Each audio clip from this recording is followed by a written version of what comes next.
Hello, welcome to my channel. My name is Jason White, and this is Jason's Weird Reads, and today we're going to be doing a little bit more catch-up, and this is what I like to call From the Hip. And From the Hip, if you don't know what I do when I do From the Hip, I'm basically just shooting some shit with you from the hip. And so let's get into it. Before I get into any of the personal things that have happened, and let me tell you, September has been one hell of a month. It's been awful. I was in a car crash, and I got COVID, but I'm going to get to that in a moment. First, I want to talk about some live events that are planned and have been planned for a while, and they're coming up on this channel on this very weekend. I'm recording this as of, let me see here, Thursday, September the 29th, and on October the 2nd, which is Sunday at 7 p.m. Eastern Standard Time, I am going to have Daniel Brahm, Gwendolyn Keist, and John Paget, and we're going to be talking, it's basically a panel celebrating Vestarian Literary Journal. And if you don't know what Vestarian is, man, I highly recommend that you go and check it out. It's basically a magazine. I wouldn't say based. It's more of it's an ode to Thomas Ligotti's fiction, and so the horror is very subtle in these stories. It's more about character and character development, and I highly recommend that you go. I'll have a link down there. I think the best way to subscribe to this, and you get an e-copy for this I think they release 2 or 3 times a year, is to sign up for their Patreon, which I am currently a member of. So this Sunday is going to be a lot of fun. I'm going to be talking with those 3 people. I love all 3 authors, and I've had Daniel on a lot. You'll recognize him from at least 3 other live events I think I've had with him. So we're going to be talking about Vestarian magazine, of course, but we're also going to have some live readings from Gwendolyn Keist and Daniel Brahm. In the most recent issue, they both have a piece in there, so I believe they're going to be reading from that. So we shall see. I'm really excited about that one. Also, at the end of the month, another regular guest on here. That's Mark Allen Gunnels. He's releasing a new book called Lucid.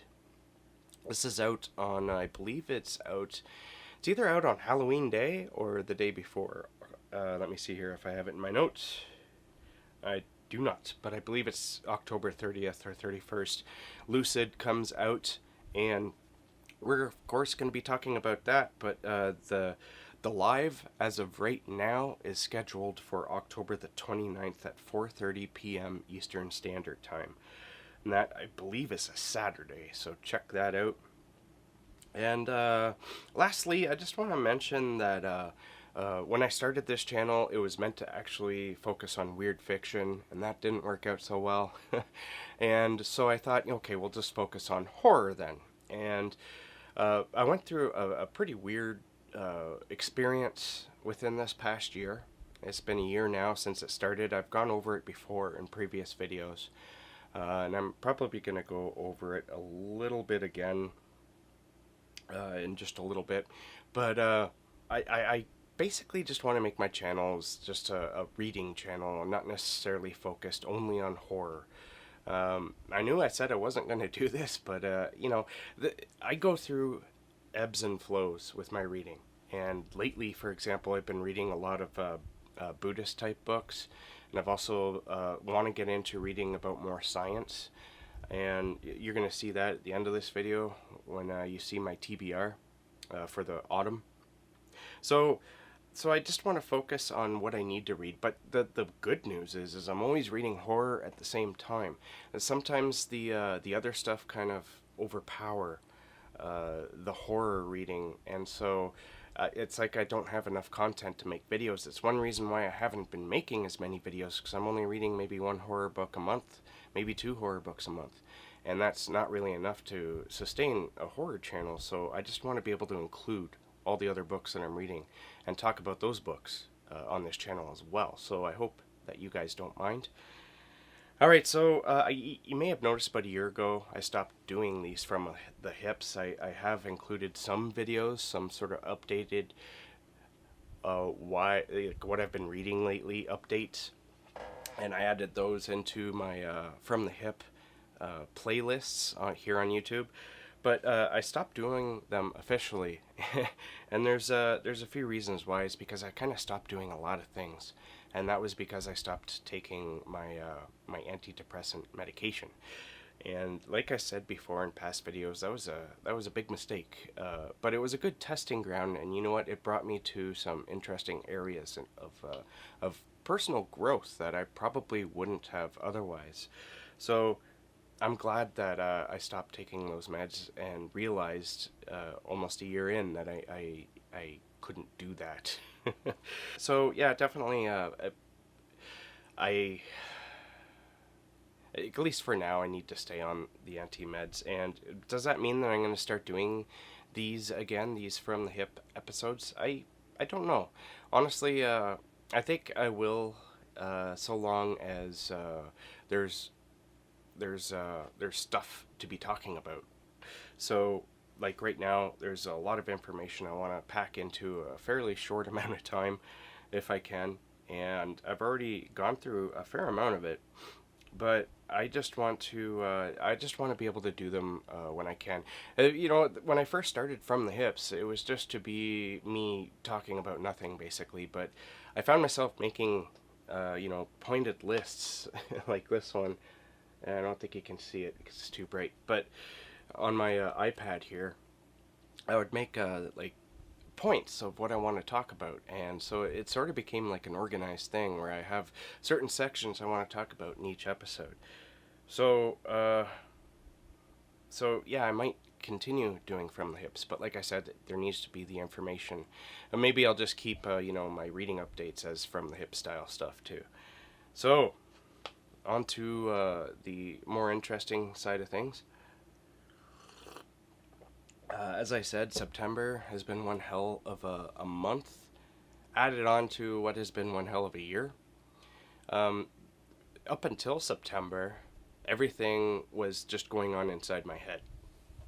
I stopped taking, last August, not August of 2022, but in August of 2021, I stopped taking my antidepressant medication, and it was a slow decline back into a real bad depressive episode. And after talking to my doctor, he decided to put me back on them, which was a great idea. I was kind of upset at the time because I think it's human nature to not want to have to live on medications because we lived without them for so many years, like so many centuries, millennia. But when I told this to my doctor, he said, you know what?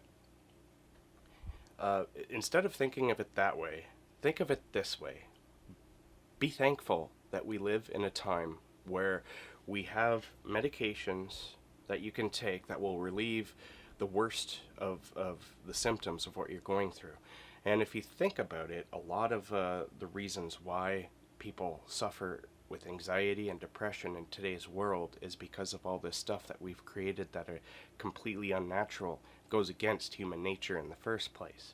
I'm talking about like social media and computers and this fast pace of living where we have no time to actually just sit down and enjoy ourselves anymore.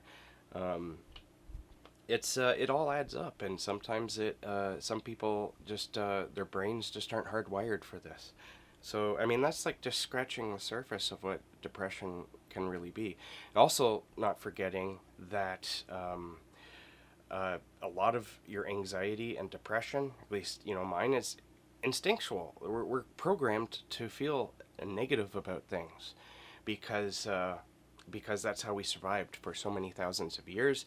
Basically, when you wake up and you feel that heavy dread, it's you worrying about being attacked by a bear or a tiger early in the morning while you're sleeping.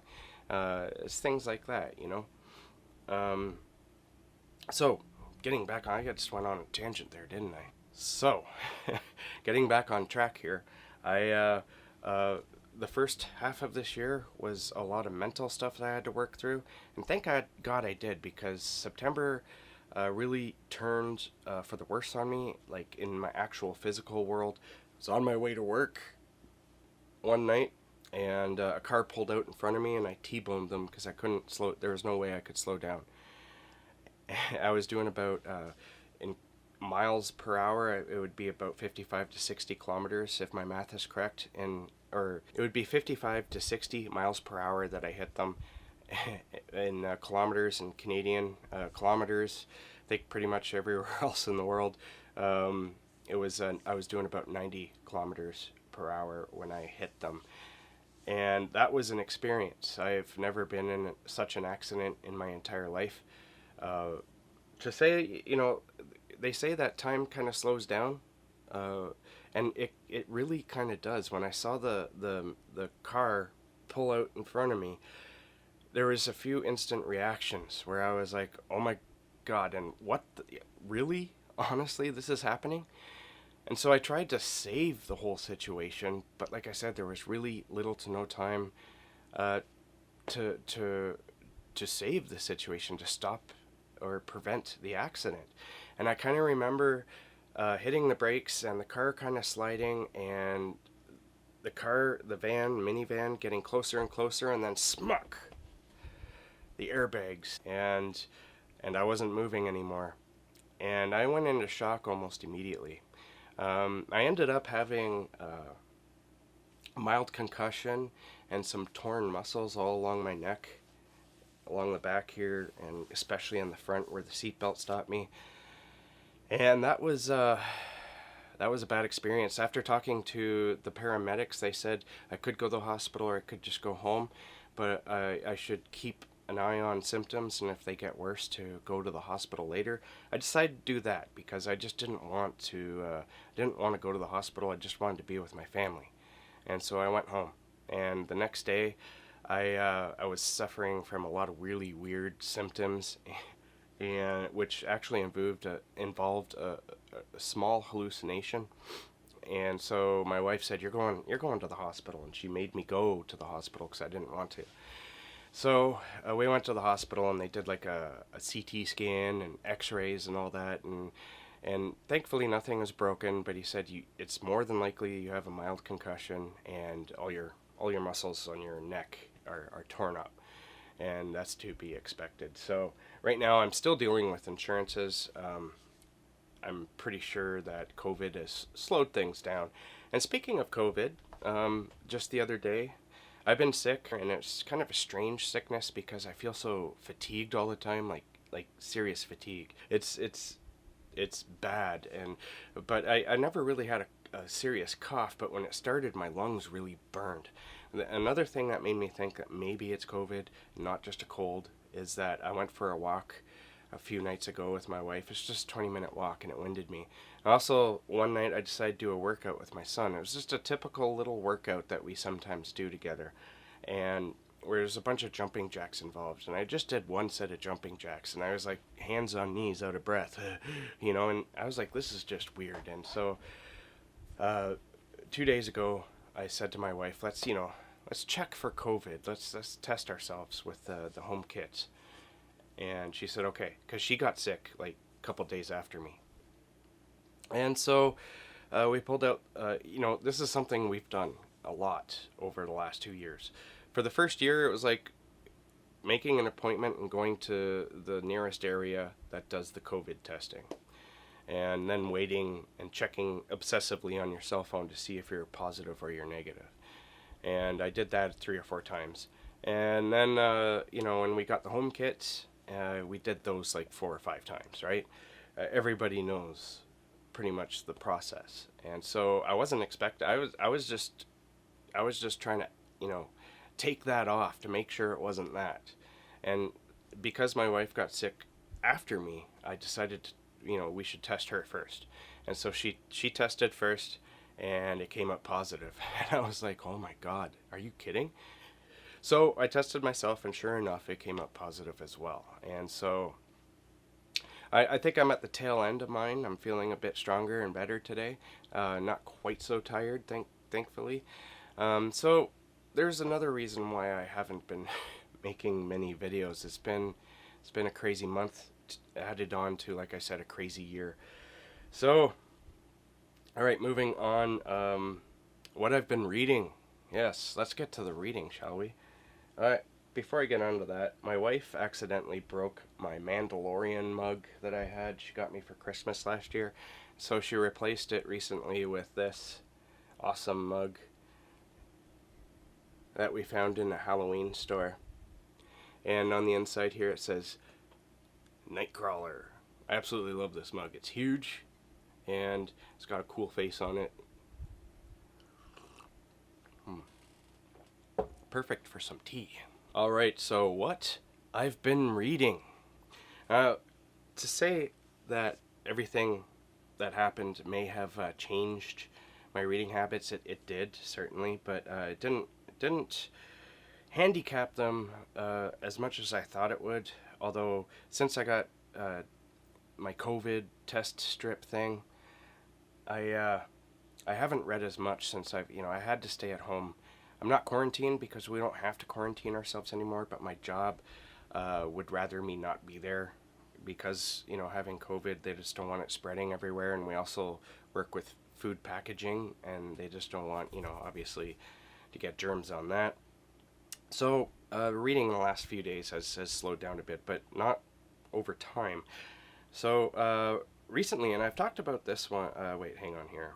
I talked about this one most recently on my TikTok, and it didn't get very many views, which is fine, but I really enjoyed this trilogy. I ended up reading the whole thing despite the fact that I didn't plan on reading a trilogy. And I am talking about Breakfast with Buddha. Also, the trilogy is Breakfast with Buddha is book 1, Lunch with Buddha is book 2, and Dinner with Buddha is book 3. Now, these books, they basically follow a man who's middle-aged, and he has a sister who's into like all the new age stuff, and she meets this sort of Buddhist. I say sort of because the author, Roland Marullo, he kind of plays with religion in order to fit the story. So you have this Buddhist monk who's attached to the main character's sister, and in the first book, their parents have died in a fatal car crash, and so he's got to travel. He's planning on traveling back home to where they grew up, on the farm where they grew up, to settle the estate. It's been like 6 months since the parents have died. The funeral's all done, but they got to still do this, and they gave themselves space in order to maybe heal a little bit. But anyways, on his way there, he's supposed to stop by and pick up his sister, and his sister's like, I can't come yet, but I would love it if you took my guru with you. And it's this character named Rinpoche, and he's the Buddhist monk, and he, like I said, it's not exactly Buddhist or Buddhism from my understanding of it, but I think that what Roland Morello was trying to do is introduce sort of a Christian readership to something like Buddhism, and then maybe throughout the 3 books sort of merge their beliefs into maybe adopting some more Buddhist beliefs. The author himself is Buddhist, so I'm sure he does understand some of the differences. He would have to understand the differences that he played with. In the first book, it kind of annoyed me, this part, that he's supposed to be this Buddhist monk, Rinpoche, but he breaks a lot of rules. Like, for example, and this is a bit of a spoiler alert, so I'm sure if you don't want to hear this, then just plug your ears for 2 seconds, but the Buddhist monk is actually in love with the sister, and they marry by the end of they announce that they're going to be married by the end of the first book. And that was like, what? Buddhist monks don't marry, man. But whatever. Like I said, it's all to fit the story. So he plays around, and you know what? In the second and third book, it is mentioned that it's a sort of pseudo Buddhism, and it just fits the story all in all after a while. So if you read this because you want to read some Buddhist fiction, just keep that in mind. It's not completely Buddhism, and I'm fairly certain it's intended not to be Buddhist. But in the first story, going back to the story, Rinpoche and the main character, who's a Christian, They take a road trip across America, and this book is full of dialogue about America and the way we live today. Like, Canada isn't exactly exempt from this, because we're in the Western world too, and I would say America is extreme in its capitalism, and Canada, especially where I live, is as well. And so there's a lot of commentary about American life, a lot, mostly from the main character, because he's always reflecting about things, and about the way we think, the way we act. And there's a lot of criticism that goes into this book, and I absolutely loved it, because it's not boring. Some people would probably find it boring, but it's a lot of the things that he thinks about, I've thought about, and it's just a fascinating book. And then in book 2, they take another road trip, these two guys, and it's a lot of the same thing but different. And then the third book is again another road trip, but each book progresses to a different level of spirituality and growth, spiritual growth. And of course there's a fairly thin storyline that follows the book. There's a reason why, like in the second book, the main character's wife has died, and so I forget what the road trip exactly is for, but and then you get to the third book, and there's another road trip, and you get the point. There's a few stories that are following along here, and it's just I don't want to call it light reading or a slice of life type of book, but it is kind of, except it's more of a criticism on, and not a hate-filled criticism, because that wouldn't be Buddhist at all. It's basically just, we've got to change if we're to survive. We've got to change from within in order to create change without, and I appreciated it for that. So the ultimate message in these books is definitely Buddhist. All right, moving on from those books, I highly recommend them though if you're thinking of checking out Buddhism at all. It's I think it's a great introduction to it. Just like I said, don't take it for being exactly what Buddhism is about. It's sort of like Buddhism ice cream. It's meant to draw you in. Not that there's like only vegetables afterwards. My analogies suck here, but yeah, I think you get the point. Alright, so a couple more Buddhist books here that I read. I'm big on Noah Levine. His channel here is Against the Stream Meditation. I highly recommend it. I'll have links down there in the darkness for you to go check it out. About once a week he does a guided meditation and a Dharma talk, which the Dharma talk is basically just it's Buddhist or Buddha's wisdom made into sort of like a teaching. And so he'll do about a 20-minute to a half-hour meditation, and then he'll talk about how to spiritually grow. And I read both 2 books by him, Heart of the Revolution and Against the Stream. They're both basically books on how to, grow and to heal from addiction and trauma, and to not only heal but to accept the things that have happened to you and to grow. But they're both fantastic books. A lot of them deal with loving kindness and forgiveness, especially Heart of the Revolution. Against the Stream is more just about Buddhist practice without necessarily all the religious dogma, which is sort of what I'm pulling towards, I think. I don't really like religious dogma too much. It just doesn't speak to me, but I really like adopting it anyway into your life. Alright, now on to some horror books. I've recently, and I've talked about this, I've recently started rereading The Vampire Chronicles by Anne Rice. Anne Rice, I was huge on Anne Rice way back in the 90s, about 94 to 97. I read a whole bunch of her books. I started off with The Witching Hour, and from there moved on to The Vampire Chronicles. And so I read, and I have talked about this one, I read The Interview with the Vampire, and I absolutely loved it. I loved it more, so much more, than I did the first time around, and I loved it a lot the first time around. The interesting thing, though, is I went into reading The Vampire Lestat And I remember thinking it was very boring. And I checked my Goodreads reading stats on it, or not my stats, but my star rating. Excuse me, and I gave it 2 stars. I was like, wow, I really didn't like it. Which, if I give anything 2 stars, I rarely give anything a 1 star, but if I give it 2 stars, I pretty much hated it.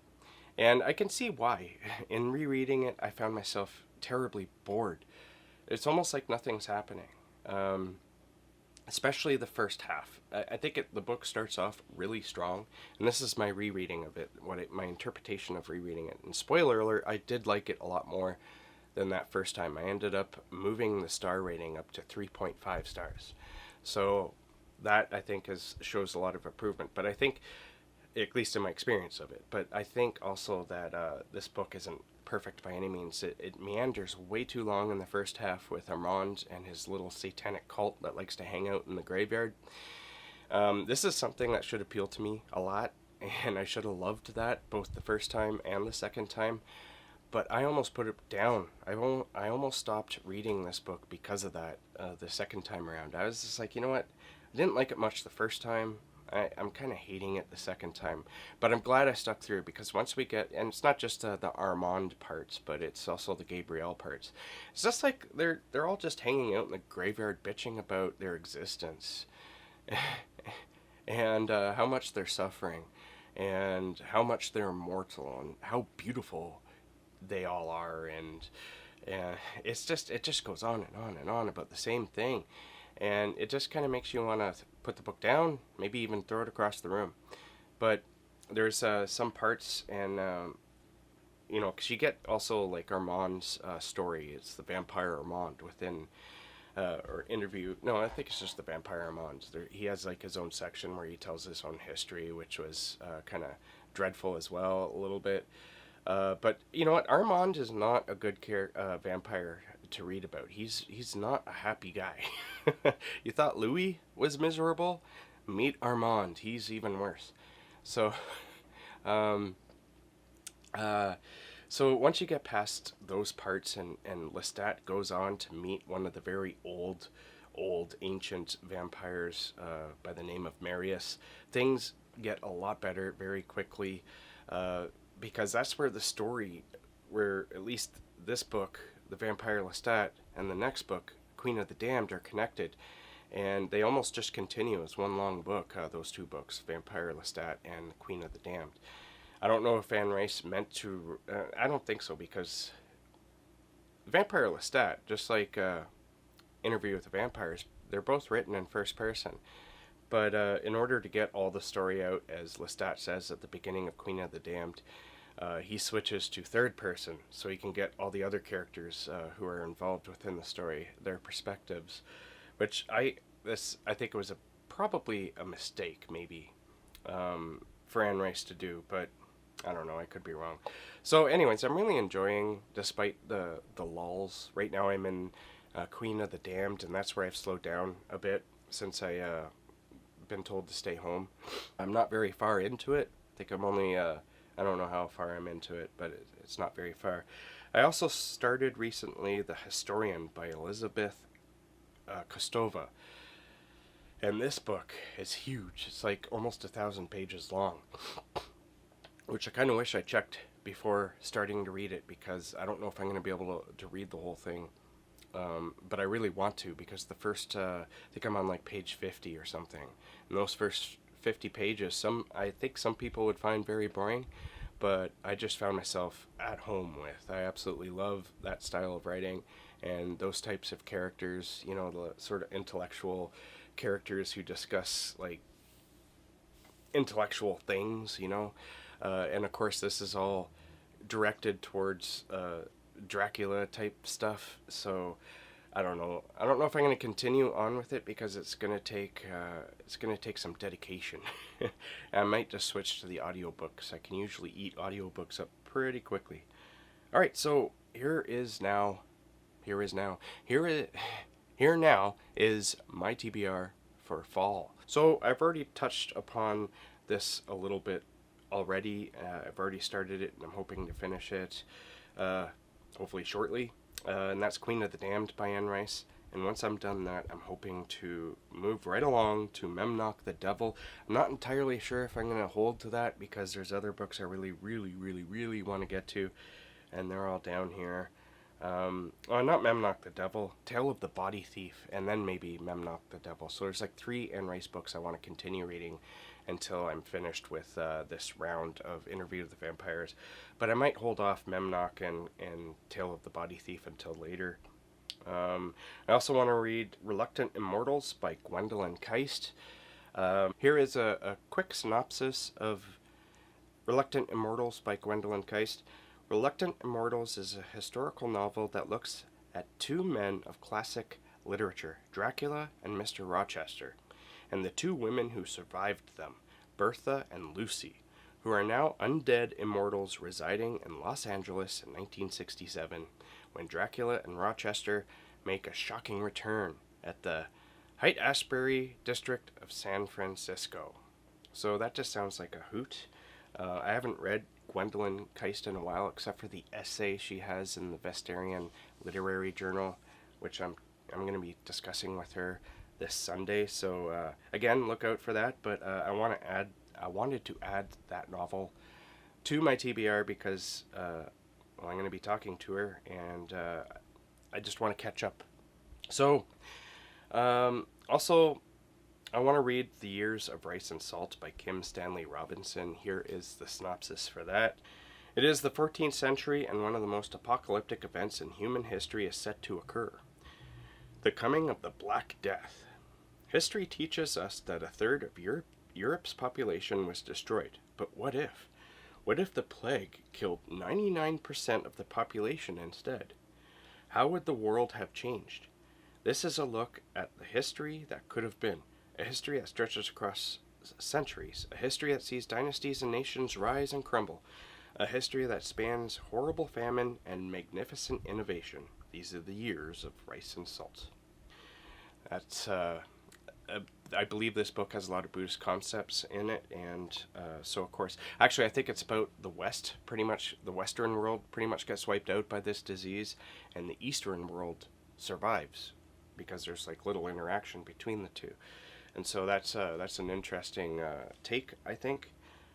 I also want to read A Brief History of Black Holes by Dr. Becky Smethurst.